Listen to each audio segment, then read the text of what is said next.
Hello students, welcome to my YouTube channel. हम class 8th science के pole star में से प्रैक्टिस पेपर सॉल्व कर रहे हैं। पहले दो पेपर जो हम सॉल्व कर चुके हैं, आज हम सैंपल पेपर नंबर 3 सॉल्व करने जा रहे हैं। तो पार्ट ए का फर्स्ट क्वेश्चन है हमारे पास, डिफाइन द नेचुरल रिसोर्सेज। हमें बताना है कि नेचुरल रिसोर्सेज क्या है। ऐसे सारे रिसोर्सेज जो हमें नेचर से मिलते हैं उन सभी को हम बोलते हैं नेचुरल रिसोर्सेज। जो भी चीजें हमें नेचर से मिलती है, जैसे कि पानी, हवा, सूरज की रोशनी, ये सारी चीजें जो है वो हमें नेचर से मिलती है, इसलिए हम इन सभी चीजों को नेचुरल रिसोर्सेज बोलेंगे। इसके अलावा हमें कोयला, पेट्रोलियम, ये सभी चीजें भी जो है वो नेचर से ही मिलती हैं। तो ये सारी चीजें जो होंगी ये नेचुरल रिसोर्सेज होंगे। तो इसका आंसर क्या होगा? Define natural resources.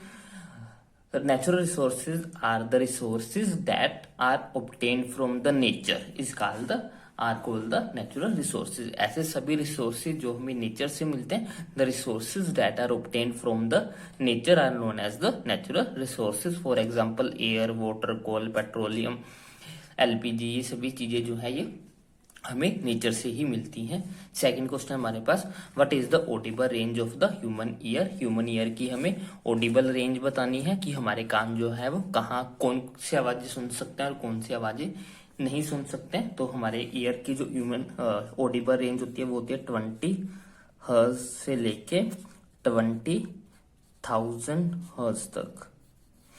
अगर इस फ्रीक्वेंसी के अंदर अगर साउंड है कोई तो हम उसको सुन सकते हैं। अगर इससे कम है, 20 से कम है, तो भी हम उसे नहीं सुन सकते हैं। अगर 20,000 से ज्यादा है तो भी हम उन आवाजों को नहीं सुन सकते। हम सिर्फ उन्हीं आवाजों को सुन सकते हैं जो कि 20 से लेके 20,000 हर्ट्ज के बीच में है। हर्ट्ज क्या होता है? हर्ट्ज जो है वो फ्रीक्वेंसी की यूनिट होती है। Hertz is the frequency, unit of frequency. तो अगर पूछा जाए कि फ्रीक्वेंसी की यूनिट क्या होती है, तो फ्रीक्वेंसी की यूनिट हमारी हर्ट्ज होती है। नेक्स्ट है हमारे पास, does pure water conduct electricity, if not what can we do to make it conducting. हमें बताने की क्या जो प्योर पानी है वो इलेक्ट्रिसिटी को कंडक्ट करता है। अगर नहीं करता है तो हम उसको कैसे कंडक्टिंग बना सकते हैं। तो इसका आंसर है कि जो प्योर वाटर होता है वो इलेक्ट्रिसिटी को कंडक्ट नहीं करता है, क्योंकि इसमें किसी भी तरह का कोई सोल्ट प्रेजेंट नहीं होता, उसमें कोई जो है इम्प्योरिटीज प्रेजेंट नहीं होती। अगर हम चाहते हैं कि हमारा जो प्योर पानी है वो इलेक्ट्रिसिटी को कंडक्ट करना शुरू कर दे, तो हमें उसमें एसिड मिलाना पड़ेगा या कोई इम्प्योरिटी जो है वो उसमें ऐड करनी पड़ेगी। तो एक बार ये क्वेश्चन बुक में से रीड कर लेते हैं, हमारे पास क्या है ये। तो इसका आंसर है हमारे पास, pure water does not conduct electricity. जो हमारा प्योर पानी है वो इलेक्ट्रिसिटी को कंडक्ट नहीं करता है, but it can be made good conductor by adding few drop of dilute sulphuric acid. लेकिन हम इसको अच्छा कंडक्टर बना सकते हैं अगर इसमें हम कुछ बूंदे जो है वो डाइल्यूट सल्फ्यूरिक एसिड की डाल दें। जब हम पानी में ऐसे डाल देंगे तो हमारे पास जो वाटर मिलेगा उसको हम एसिडुलेटेड वाटर बोलते हैं। The water so obtained is called the acidulated water. Acidulated water क्या होता है? एक ऐसा पानी जिसमें कोई एसिड हमने जो है वो मिक्स किया हो। Next question, question number 4, name 2 objects other than the planets which are the members of the solar system. तो हमें प्लैनेट्स के अलावा ऐसे 2 ऑब्जेक्ट्स के नाम बताने जो कि सोलर सिस्टम का पार्ट हो। ये हमारे कॉमेट्स हो सकते हैं, कॉमेट्स जो होते हैं वो भी जो है वो हमारे सोलर सिस्टम का पार्ट है। इसके अलावा जो है वो हमारे मिटियोराइट्स हो सकते हैं।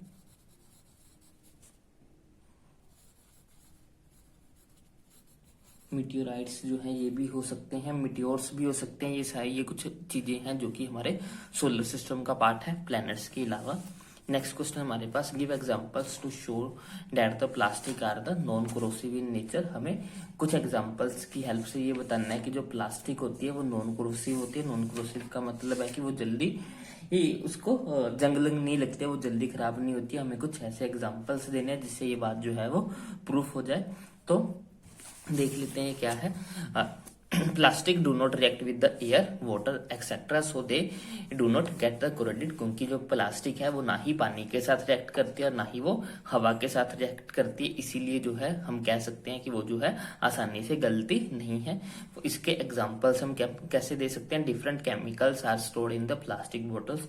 काफी सारे केमिकल्स जो है वो हम प्लास्टिक की बोटल्स में जो है वो स्टोर करके रखते हैं। Water is kept into plastic bottles, पानी को भी जो हम प्लास्टिक की बोटल्स में ही रखते हैं।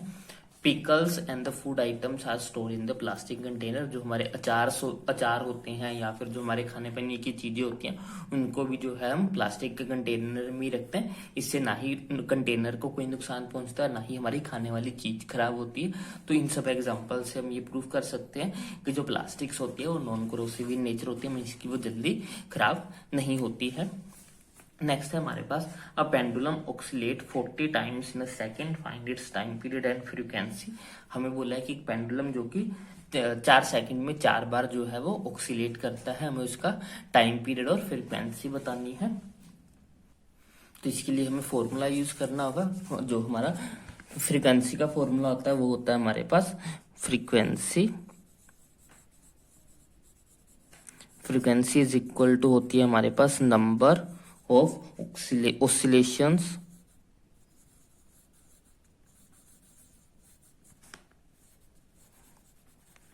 Divided by time. तो हमें फ्रीक्वेंसी ही फाइंड करनी है। हमें कितनी ऑक्सीलेशंस बोली, हमें बोला है कि 40 ऑक्सीलेशन करता है 4 सेकंड के अंदर, मीन्स कि ऊपर आ जाएगा हमारे पास 40, टाइम हमें 4 दिया है, डिवाइड करेंगे तो हमारे पास 10 जो है वो आ जाएगा। हर्ज जो है वो इसकी यूनिट होती है फ्रीक्वेंसी की। तो आंसर आ गया हमारा, फ्रीक्वेंसी आ गई हमारी 10 हर्ज। उसके बाद हमें टाइम पीरियड भी निकालना है। टाइम पीरियड का फॉर्मूला हमारे पास होता है 1/फ्रीक्वेंसी। फ्रीक्वेंसी हमने कितनी निकाली है, फ्रीक्वेंसी हमने 10 निकाली है। 1 को 10 से डिवाइड करेंगे तो हमारे पास आ जाएगा 0.1 सेकेंड। तो ये हमारा आ जाएगा टाइम पीरियड। नेक्स्ट क्वेश्चन क्या है, suggest 3 measures to protect ourselves from the lightning. Lightning से बचने के हमें जो है वो 3 जो तरीके हैं वो बताने हैं। जब भी कहीं आपको थंडर की आवाज सुनाई दे, या जब भी आपको बिजली चमकती हुई दिखे, या फिर आपको मौसम खराब लगे, तो आपको जल्दी से जल्दी किसी क्लोज जगह पे चले जाना चाहिए, ओपन में नहीं रहना चाहिए। अगर आप ओपन में रहोगे तो आपके ऊपर बिजली गिरने का जो है वो खतरा होता है। इसके अलावा अगर आप किसी बस में हो या किसी कार में हो तो आपको अपनी एक कार की विंडोज जो है वो अच्छे से बंद कर लेनी चाहिए, उसको खुला नहीं रखना चाहिए। जब तक आप कार के अंदर रहोगे और खिड़कियां दरवाजे पूरी अच्छे से बंद रहेंगे तब तक आप सेफ रहोगे, बिजली का आपके ऊपर कोई इफेक्ट नहीं पड़ेगा। और अगर आप किसी ओपन एरिया में हो और आसपास कोई भी जो है वो कवर प्लेस नहीं है, तो आपको क्या करना है कि आपको इस तरह से बैठना है कि आप कम से कम जगह पे घेरो। आपको बिल्कुल सिमट के बैठ जाना है, अपने सिर को अपने घुटनों और जो कोहनियां होती है उनके अंदर जो है अच्छे से कवर कर लेना है। बिल्कुल छोटी सी जगह को कवर करके हमें बैठना है ताकि बिजली के हमारे ऊपर गिरने के चांसेस कम से कम हो। तो एक बार पढ़ लेते हैं यहाँ से भी। ऑन हेयरिंग थंडर को inside close area such as the house and the building. जैसे आपको थंडर की आवाज सुनाई दे, आप कोशिश कीजिए कि आप किसी क्लोज जगह में चले जाओ, जैसे कि हाउस, किसी घर में या किसी बिल्डिंग में चले जाओ। इन बस close all the doors and the window. अगर आप किसी बस में हो या किसी कार में हो तो आपको सारे डोर और खिड़कियां और दरवाजे जो है वो अच्छे से बंद कर लेने हैं। In open sit on the floor with your head in knees and arms. अगर आप ओपन में हो तो आप जमीन पे बैठ जाओ, इस तरह से बैठो कि आप कम से कम जगह कवर करो। अपना जो सिर है वो अपने नीज और आर्म्स के अंदर अच्छे से कवर करके बैठ जाओ अब वहां पे, जिससे आप बिजली से बच सकते हो। नेक्स्ट क्वेश्चन है हमारे पास, why are the Mercury and the Venus known as the morning and the evening star. जो हमारा मरकरी और वीनस है उसको हम जो है The Mercury and the Venus are known as the morning or evening star because both can be seen near the horizon immediately before the sunrise and after the sunset. At this time, these appears like the brightest stars. इनको हम morning और evening star इसलिए बोलते हैं क्योंकि ये हमें या तो मॉर्निंग के टाइम नजर आते हैं या फिर ये हमें इवनिंग के टाइम नजर आते हैं। तो इसीलिए हम इनको मॉर्निंग या फिर इवनिंग स्टार के नाम से जानते हैं। नेक्स्ट क्वेश्चन हमारे पास, write the full form of CNG and LPG. CNG की फुल फॉर्म होती है कंप्रेस्ड नेचुरल गैस और एलपीजी की फुल फॉर्म होती है लिक्विड पेट्रोलियम गैस। सीएनजी की कंप्रेस्ड नेचुरल गैस, एलपीजी की liquid petroleum gas. Next question है हमारे पास what are the characteristics of good fuel. एक अच्छे फ्यूल की क्या क्या विशेषताएं होनी चाहिए वो हमें बतानी है। एक अच्छा फ्यूल कौन सा होगा? एक अच्छा फ्यूल वह होगा जो सस्ता हो, जो आसानी से हर जगह पे मिल जाए, जो हमें कम से कम जलाना पड़े और हमें ज्यादा से ज्यादा ऊर्जा मिले, या फिर जो पोल्यूशन कम से कम करे। तो ये सारी किसी एक अच्छे फ्यूल की जो विशेषताएं होती हैं। तो कैरेक्टरिस्टिक्स ऑफ गुड फ्यूल क्या है? It should be easily available, means कि उसे आसानी से मिलना चाहिए। इट शुड बी चीप, उसको सस्ता होना चाहिए। इट शुड बी क्लीन, उसे साफ सुथरा होना चाहिए। And does not produce any poisonous gas after and ash after the burning, उसको जलने के बाद किसी तरह की कोई जहरीली गैस जो है वो रिलीज नहीं करनी चाहिए। It should produce more energy, उसको ज्यादा से ज्यादा एनर्जी जो है वो पैदा करनी चाहिए। It should be easy to transport and store, उसको एक जगह से दूसरी जगह पर लेके जाना आसान हो, उसको स्टोर करके रखना जो है वो आसान होना चाहिए। तो एक ऐसा फ्यूल जिसमें ये सारे गुण होंगे उसको हम बोलेंगे कि वो एक अच्छा फ्यूल है। नेक्स्ट क्वेश्चन है हमारे पास what are fossil fuels, how are they formed, what are they, why they are called the non renewable resources of energy. हमें बताना है कि फॉसिल फ्यूल्स क्या हैं, ये कैसे बनते हैं और इनको हम नॉन रिन्यूएबल सोर्सेज क्यों बोलते हैं। तो फॉसिल फ्यूल्स जो है वो क्या है? Petroleum, natural gas, coal etcetera are the main forms of the fossil fuels. Billion of years ago remains of animals plants got buried under the earth before dinosaurs. These remains are called the fossils. जो हमारे fossil fuels के हैं वो है हमारे petroleum, natural gas, कोयला etcetera, ये सभी जो है ये हमारे फॉसिल फ्यूल्स हैं। आज से लाखों साल पहले जो है प्लांट्स और एनिमल जो है वो मिट्टी के नीचे दब गए थे, और उन्हीं दबे हुए जानवरों या फिर प्लांट्स को हम फॉसिल्स बोलते हैं। मतलब कि उसे मृत वनस्पति कहा जाता है। They remained inside the earth under huge pressure, वो धरती के नीचे, जमीन के नीचे, मिट्टी के नीचे बहुत ज्यादा प्रेशर में थे और बहुत ज्यादा टेम्परेचर में थे। वहां पे धीरे धीरे हवा की भी कमी होने लगी। These remains got converted into the fossil fuel. धीरे धीरे ये जो रिमेन्स थे, ये जो मरे हुए जानवर, मरे हुए पेड़ पौधे थे, ये धीरे धीरे जो है वो फॉसिल फ्यूल्स में जो है वो चेंज होना शुरू हो गए। Fossil fuels as a source of non renewable sources of energy. इसको हम क्यों नॉन रिन्यूएबल बोलते हैं? नॉन रिन्यूएबल का मतलब है कि उनको दोबारा नहीं बनाया जा सकता। Fossil fuels were formed several hundred years ago under the अर्थ। इसको बनने में जो है वो काफी लाखों साल लगते हैं। ये आज से लाखों साल पहले बने थे। Man uses these for his various activity. आज हम इंसान जो है वो इसको अलग अलग एक्टिविटीज के लिए यूज कर रहे हैं, लेकिन ये इतनी जल्दी बनेगा नहीं। इसको दोबारा बनने में फिर से लाखों सालों का टाइम लगेगा, जो कि हमारे पास नहीं है। इसलिए हम ये कह सकते हैं कि जितना हमारे पास लिमिटेड रिजर्व है, अगर वो एक बार खत्म हो गया तो हम दोबारा जो है उसको नहीं बना पाएंगे। उसको बनाने में बहुत ज्यादा लंबा टाइम चाहिए। इसीलिए हम कहेंगे कि वो हमारे नॉन रिन्यूएबल रिसोर्सेज हैं। इसलिए हमें उनको सोच समझकर जो है वो इस्तेमाल करना चाहिए। नेक्स्ट है हमारे पास prepare a table having 2 columns depicting name of endocrine glands and the hormones secreted by the them। हमें एक कॉलम बनाना है जिसमें हमें जो है वो हार्मोन और उनकी एंडोक्राइन ग्लैंड्स जो है वो लिखनी है।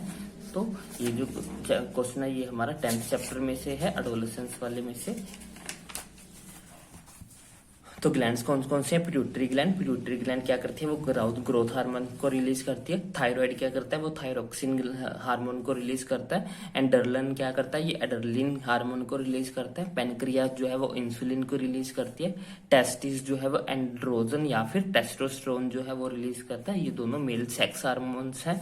ओवरीज जो है वो एस्ट्रोजन पैदा करती है, जो कि फीमेल सेक्स हार्मोन है। इंसुलिन क्या करती है? इंसुलिन ब्लड में शुगर लेवल को कंट्रोल करती है। ये कुछ इनके फंक्शन थे। ग्रोथ हार्मोन जो है वो एडोलेसेंस की एज के दौरान हमारी बॉडी में जो भी ग्रोथ वगैरह होती है उसको जो है वो रेगुलेट करने का काम जो है वो ग्रोथ हार्मोन्स का होता है। नेक्स्ट क्वेश्चन है what are the sex hormones, why are they named so, state their function. Sex जो हार्मोन्स हैं वो क्या होते हैं, उनको ऐसा नाम क्यों दिया गया है और इनका काम क्या है, ये हमें बताना है। तो सेक्स हार्मोन्स क्या है? A chemical substance produced by a sex gland और other organ that has an effect on the sexual features of an organism. Sex hormones क्या है? ऐसे केमिकल सब्सटेंस जो कि सेक्स ग्लैंड्स जो है वो रिलीज करती हैं और जो जिनका जो है